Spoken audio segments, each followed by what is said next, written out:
Hi everybody, it's Chris from Just Games in Panorama Plaza, Rochester, and today I'm going to show you how to play Magic: The Gathering.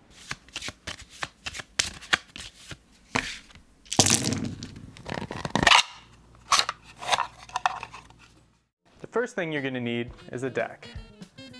Check your local game store, like Just Games, and see if they have what's called a Learn to Play deck. It's a nice, simple 40-card deck and is a perfect way to start learning how to play Magic.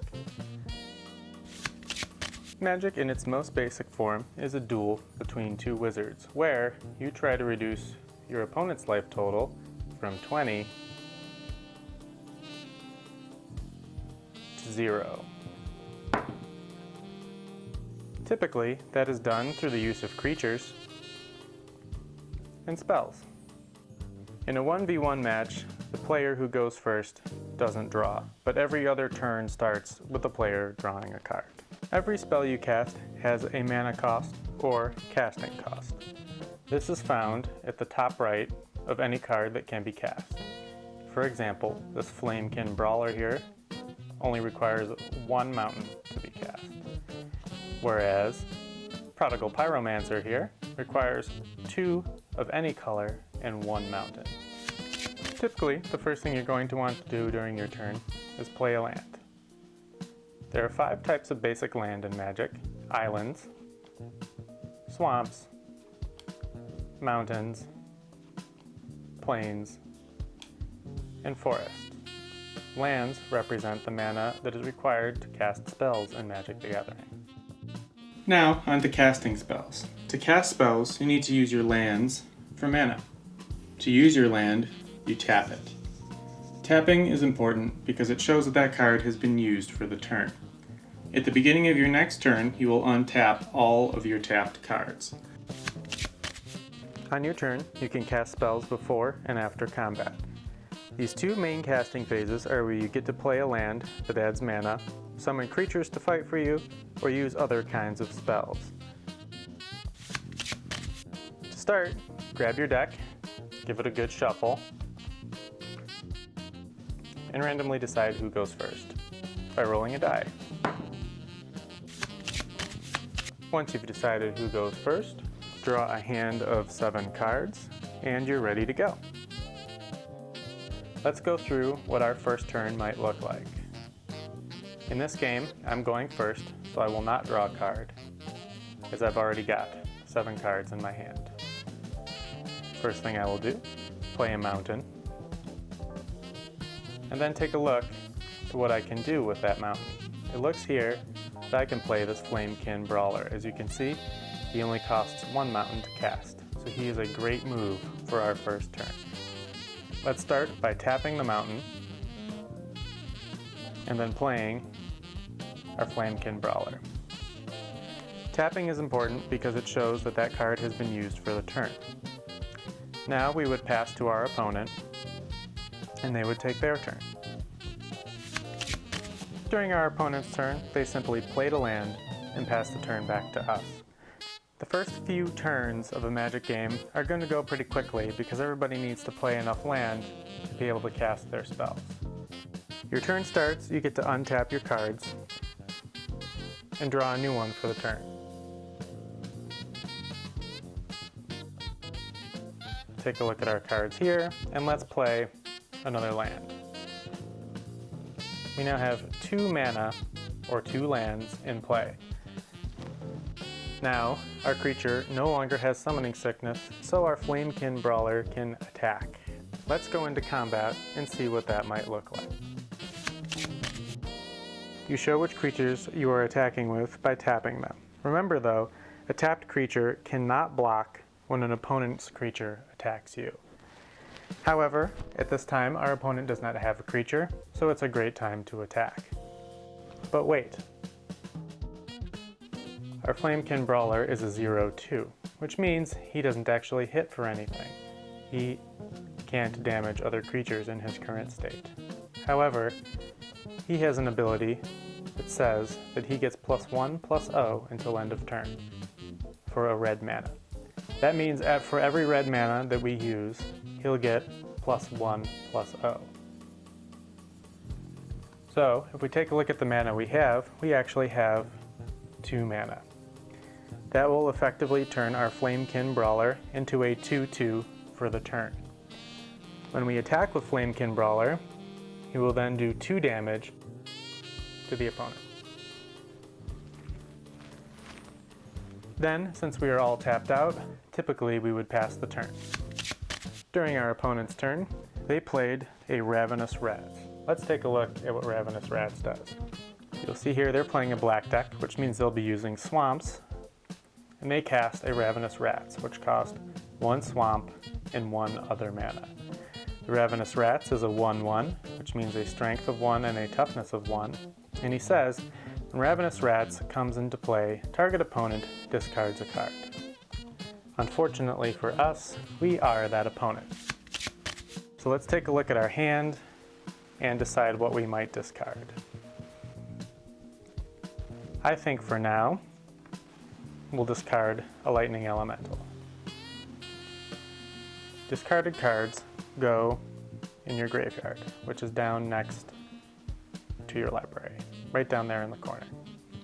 So, that's all the opponent can do because Ravenous Rats has Summoning Sickness, and they then pass the turn back to us. For our third turn, we will untap our creatures and our lands and anything else on the board state that is tapped, unless it otherwise says. Anytime I say the word board state, that is in reference to what is going on down here with all of the cards that are out that everyone can see. So, remember what we do for the first part of our turn after untapping is draw a card. And we got another sorcery. Fun stuff. Okay, let's take a look at what we can do here. We'll play another land. Got a total of 3 mountains now. For now, we want to get our opponent's Ravenous Rats out of our way. Ravenous Rats is a 1/1, so let's tap 1 red mana to give our Flamekin Brawler +1/+0 until the end of turn. Then, we will tap our Flamekin Brawler and declare attacking. Then, your opponent would declare blockers. Let's say they block with the Ravenous Rats. We now have a 1/1 blocking our creature, which is attacking. Our creature is a 1/2, which means that the Ravenous Rats will deal 1 damage to our creature, and our creature will deal 1 damage to the Ravenous Rats. So he will go to our opponent's graveyard. At this point, we would pass the turn to our opponent. Okay, it's back to our turn. We will untap and draw for the turn. We got a mountain for the turn, and let's take a look at our hand. So, we've got 3 mana. Let's take a look at this Prodigal Pyromancer. Prodigal Pyromancer is a 1/1 that says tap. Prodigal Pyromancer deals 1 damage to target creature or player. Let's tap and cast our Prodigal Pyromancer. And we will pass the turn.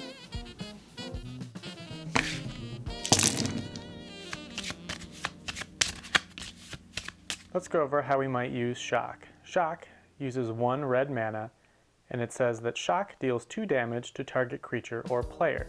However, the big difference here is Shock is an instant.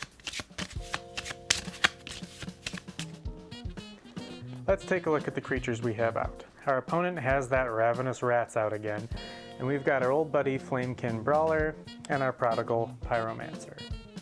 Prodigal Pyromancer is a 1/1, and so is our Ravenous Rats. Let's attack with Prodigal Pyromancer. Now wait, you might say, Prodigal Pyromancer and Ravenous Rats are both 1/1s. Won't we lose Prodigal Pyromancer if we attack with him now? Normally, you would be correct. However, we can tap 1 mana after we declare attackers to play our old buddy Shock here and deal 2 damage to that Ravenous Rats. That would remove Ravenous Rats from the battlefield and allow our Prodigal Pyromancer to waltz over and jab our opponent for 1 damage. That is the basic difference between using an instant, and using a sorcery. Instants you can use to be sneaky. Sorceries have to be a little more obvious. Sorceries can only be played during the main phase of your turn. Let's go through what casting this sorcery, called Blaze, might look like. Blaze reads X and red. Blaze deals X damage to target creature or player. X in Magic the Gathering, and I mean X down here and up here, not right there, means that similar to the Flamekin Brawler, you can tap as much mana as you have to put into that spell. For our example here, again remember we have 3 mana, which means that we can tap 2 mana for X and 1 for the red required. Let's do that. We'll tap our 3 mana. So, what does that mean? That means we paid 1 red mana, as you'll see in the casting cost, and then we paid 2 for X. That means that Blaze is going to deal 2 damage to either a target creature or player that we choose. Sorceries can only be used during the main phase of your turn, and typically we would use this one to, let's say, remove Ravenous Rats again, or deal 2 damage to our opponent. Sorceries can be very versatile and are a great way to change the tide of battle. And that is a wrap. Hopefully that is enough information to get you started on your first game of Magic the Gathering.